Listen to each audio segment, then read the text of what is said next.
First of all, I want to tell you, everybody in here, a member of the media, I appreciate sincerely your patience during this process. And I mean that in all sincerity. I understand that each of you has a job to do, and it's a somewhat competitive job, and I respect the job that each of you do day in and day out, and I sincerely appreciate the coverage that you give our athletic programs from 1 to 19 day in and day out. And I made probably the most difficult decision I've ever made professionally in letting Mike Anderson go. Mike Anderson is a great man. And I didn't think I needed to compound or shed any negative light on Mike Anderson by having a press conference after I let him go. I didn't see the point in that. The only thing that was going to come on that was negative things towards Mike and how he ran his program. And I made a decision that was difficult. And so I hope you guys understand why I didn't have a press conference after that. And this is the first time collectively together we've been through a search process, and I don't know how my predecessor ran his searches, but I ran my searches in a very close-knit circle. There were many of my senior administrators that were not included in the searches. We did not use a search firm. I feel like it's my role as a director of athletics to be able to identify who is a great fit for our programs here at the University of Arkansas, and that's how I did that. And I know by doing so, that led to a lot of misunderstanding of information that may have been put out there by agents or other coaches, or sometimes self-serving interest along the way. But I want you guys to know that it was first and foremost what I wanted to do is run a search of the utmost integrity. And as John and I went through this process together, I asked him several times as we were traveling together, because it was very important to me, John, have I done anything to compromise my integrity during this search? And every time John answered me, it was no, and that was very important to me. But so I appreciate what you guys do and the job that you do, and now I'll open that up for questions. Okay, questions, Trey? Hunter, how do you start on a process like this? Where does your pool come from? Is it just past experiences? What's the start point to a coaching search like this? Sure. Especially in a sport like basketball, that I played basketball and I've been around it and I watch it and I consume it, and it's a passion that I have. I watch other programs around the country and take notes of coaches that I think are doing special things and may be a fit at the institution that I'm at, which is currently the University of Arkansas. And then you take that list of people I have an interest in, and you have to find if they have an interest in your position. And so that's kind of that first phase. And then to the point where there is a mutual interest in the position, then you kind of move it to that next course, like where I made an initial phone call to Coach Musselman, and then there's a visit. And I like to go visit coaches, quite candidly, in their homes with their families, because I think you learn a lot about coaches and if they're a fit for what I'm looking for our department. I mean, you hear me talk a lot about family and one Razorback, and I want coaches that, first of all, want to be here and that I think fit with our other 14 or 15 head coaches. And then from that, you've got to call some people that have worked with them, whether that's a director of athletics, whether that's a head coach at an institution, someone that knows about them and how they work at their particular institution. And then that helps you kind of narrow that field and shrink that field down to one or two that you really zero in on. Well, Hey, Hunter, I guess that player meeting was at your house. What's that? The player meeting was at your house. We had a cookout at my house last night. I thought rather than the usual locker room meeting where the coach meets in the locker room, we just had a cookout at my house, and I thought that was a kind of an easy kind of breaking the ice way for the guys to meet their head coach. I've got a pool table, I've got a ping pong table, I've got some cornhole boards. They're watching WrestleMania, they're playing video games, and I thought that was just a neat way for those guys to relax a little bit and not be in the locker room where they're all kind of tense, and great opportunity for them to meet their new head coach. Players, they've been in a lot of frustration on social media when you let Mike go, and seemed pretty upset. But seeing them today, they looked pretty happy. They looked happy on the video. Where do you think the players are? How do you think that meeting went? What do you think when Eric said there's enough talent in here right now to go to the NCAA tournament? Were you kind of like, hey, don't say that, or what was your feeling? Well, as an athletic director, I love that. What he talked about during the interview process was setting goals for your team and talking about those goals, and simple things like the code to the locker room is Selection Sunday, the date of that, and so the guys are always constantly thinking about what that goal is. And so I've got no problem with a coach setting a goal like that, and in his first day on the job, really putting that goal out there. And how'd you think the players they were upset, but they're young and they Sure. understand. How do you think they're doing? I think they're doing great. After Coach Anderson had met with them roughly 2 weeks ago, I followed it up with my own meeting to talk to them, and I allowed them to throw whatever daggers they wanted at me, quite candidly, in the locker room, and there were very few thrown. Obviously, those players all cared for Coach Anderson, and he was the one of the reasons they were here at the University of Arkansas. So that change was tough. But what I can tell you is last week, if you went over to the basketball practice facility after the week off, most of those guys were in there working out. They were lifting weights. They were on the gun shooting. They were playing 5-on-5. And so I think that speaks volumes of, they want to be taken to the next level. And so they were preparing for their new coach. And so I think their attitude, obviously when Coach first walked in last night, they're all kind of quiet and stoic. But after they went upstairs and got their meal and were sitting around with Coach talking, and he went down there and was very intentional about his conversations with them, I thought it went really, really well. Otis?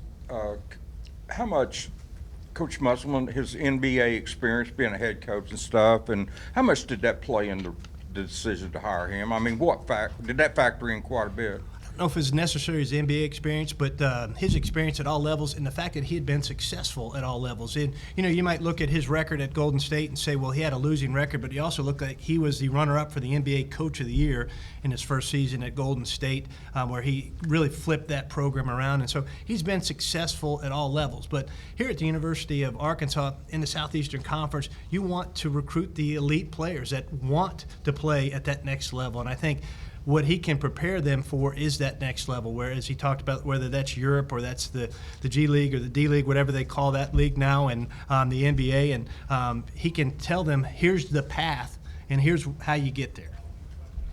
And Josh? Hunter, you were very forthright there just about the process. You said you wanted to make sure that you fully vetted, that you talked to a number of different people. How important was that to you to talk to a few different people instead of kind of deciding on one person and really moving down that path? Sure. I think you have to compare. When you're doing a search, I think you have to compare coaches. I don't know how you say who's the best coach if you just zero in on one and you don't compare coaches to other coaches in the industry and talk to them about their philosophies and make sure they're a great fit. And so that was important to vet a number of candidates before we made the final selection. All right, Trey? Hunter, was there a moment where, whether it was in the interview or later, and I don't mean just like when you offered the job to him or decided to tell everybody that you were offering the job to him, was there a moment where you said, I think this is the guy? And what moment was that? It was the moment I offered it to him on the phone on Friday, and my ear was shaking. He was yelling so loud. He was so excited. And that's what you want when you offer somebody a job. I mean, he was about ready to jump through the phone if he could have. He was so excited that he had been offered the opportunity to be our head basketball coach. And right then and there, obviously I had made a decision I thought was the right decision, but when you call a coach and you offer him a position and he has that level of excitement and Danielle's in the background and she's yelling and screaming too, it's the right decision. Kevin? With the social media usage by Chad Morris and the success he's had winning that, and with Eric Musselman, we've talked about that. How much of that, portraying the university that way and embracing that plays into the hire? I mean, is it a big percentage? Is it part of it? I would say that was a minute percentage of that social media. I mean, that's coaches are dependent on that, and that taking the brand that we have at the University of Arkansas and using that in the recruiting process through social media, because that's what young men, that's how they're being engaged and that's how they're communicating with. And so coach understands that and the use of social media and how that helps him in the recruiting process in the same way that Chad Morris and his staff do. Hunter, question. Yes. You mentioned the SEC and the landscape now with the coaches and the quality of coaches this league has, and then Buzz, Williams is at Texas A&M.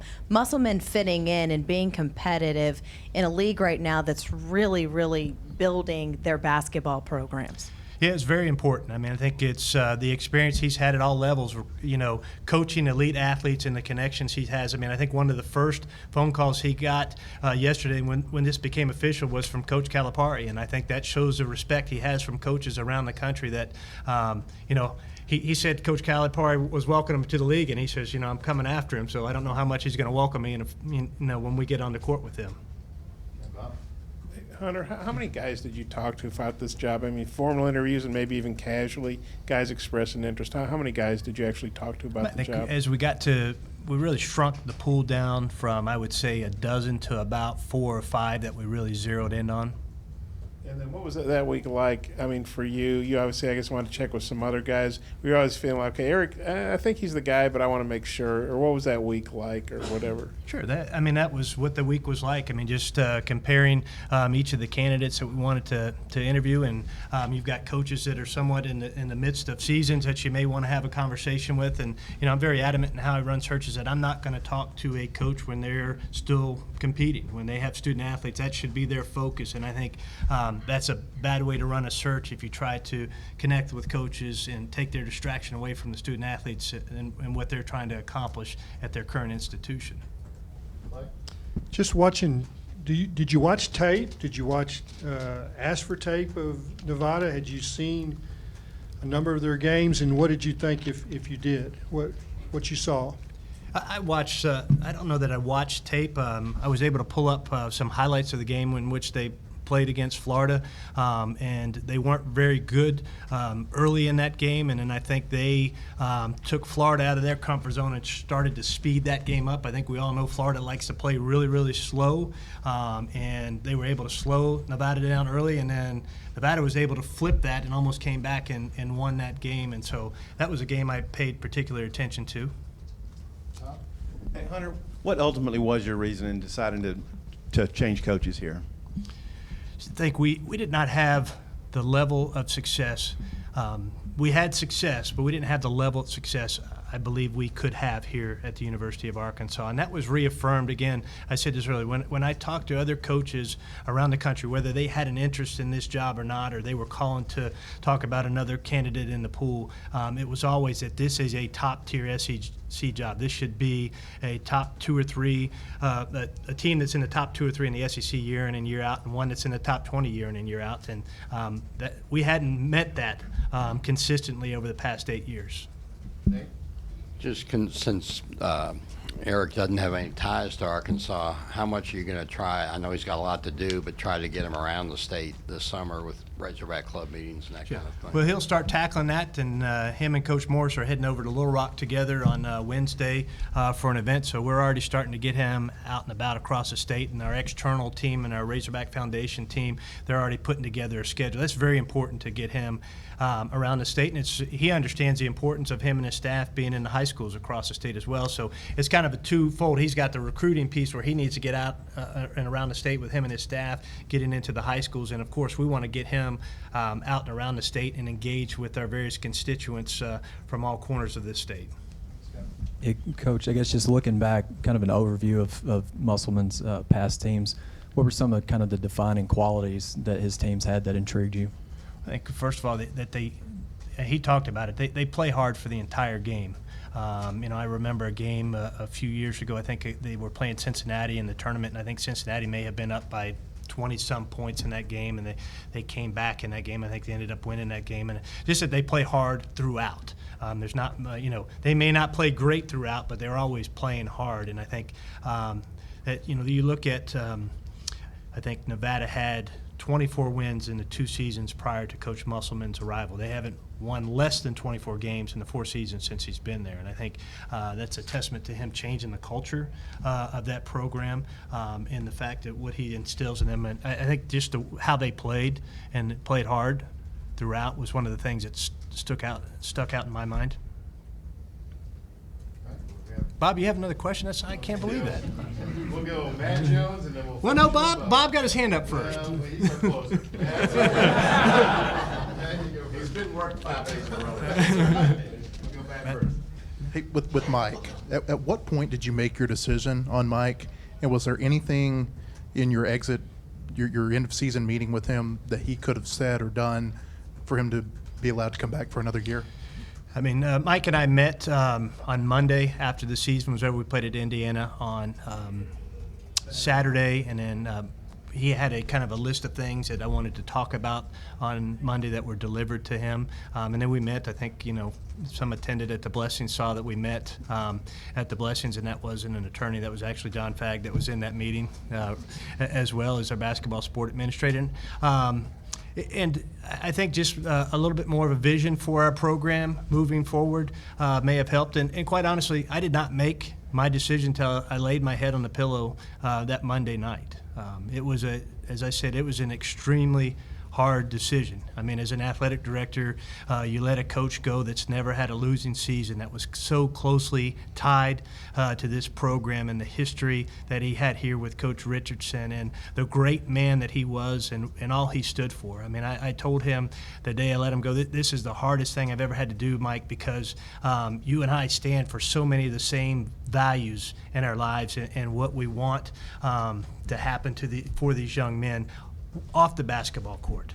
But ultimately, what happens on the basketball court is as an athletic director, how I have to evaluate our program moving forward. When you let him go, was it like face-to-face in his office or your office? Or? It was face-to-face in my office. Yeah. And as you would imagine, Mike handled it with the utmost class. Yeah, I saw. Did you see the video he put out? I did. What did you think of that? I think it's Mike Anderson. He's first class. And I got a little lighter, happier. What kind of dog did your wife get? We got another golden doodle. So now we have a 10-year-old golden doodle and a 10-week-old golden doodle. It is awesome. Does the young dog bother the old dog? Oh, yeah. It's, the young dog likes to nip at the old dog's ears. Okay, all right. Thank you, everybody.